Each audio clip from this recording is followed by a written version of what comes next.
Hi hello అందరికి. మేము temple కి వచ్చాం ఎందుకంటే ఈ రోజు మా పెద్ద పాప బర్త్డే. పిల్లల బర్త్డేస్ అంటే వాళ్ళతో పాటు మనం కూడా కొంచెం స్పెషల్ గా అండ్ ఎక్సైట్మెంట్ ఫీల్ అవుతాం కదా. నా బర్త్డే రోజు ఏం జరిగిందో చెప్తాను. మేము గుడికి వచ్చాం, ఎక్కడైతే ఎవరు లేరు ఎందుకంటే ఆ రోజు సండే, గుడికి ఎక్కువగా ఎవరు రాలేదు. అండ్ తర్వాత ఈవినింగ్ అయితే బర్త్డే కోసం అని చెప్పి ఇలా అరేంజ్మెంట్ చేసాము. ఆ చిట్టి తల్లి చూసారా బుట్ట బొమ్మలాగా ఎంత బాగా రెడీ అయిందో. రెడీ అవ్వడం వరకు బానే ఉంది కానీ కేక్ కటింగ్ వచ్చింది అసలు కష్టం. ఇదైతే తనకు థర్డ్ బర్త్డే. ఏదో అలా ఫోన్ ఇస్తే కూర్చుంది కానీ కేక్ కట్ చేయించేటప్పుడు అయితే చాలా సతాయించింది. మేము కేక్ కట్ చేయించాక ఓన్లీ చాక్లెట్సే కావాలని చాలా గొడవ చేసింది, అస్సలు వినలేదు.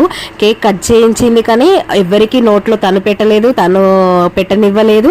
నాకు కేక్ వద్దంటే వద్దని ఎవరితో ఫొటోస్ కూడా దిగలేదు సరిగ్గా. ఏదో మేమిద్దరం అయితే దిగామంతే. డెకరేషన్ అంతా చేసి రెడీ చేసింది అంతా వేస్ట్ అయింది, అస్సలు పిక్స్ దిగలేదు. మా అమ్మతో కూడా ఇక్కడ చూడండి అస్సలు పెట్టనివ్వలేదు కేక్ కూడా. మీరు కూడా ఇలాంటి ఎక్స్పీరియన్స్ ఎప్పుడైనా అయ్యారా? చాలా పిల్లలకి బర్త్డేస్ అంటే ఎగ్జైట్మెంట్ ఉంటుంది కానీ మా పాపకి లేదు ఎందుకో.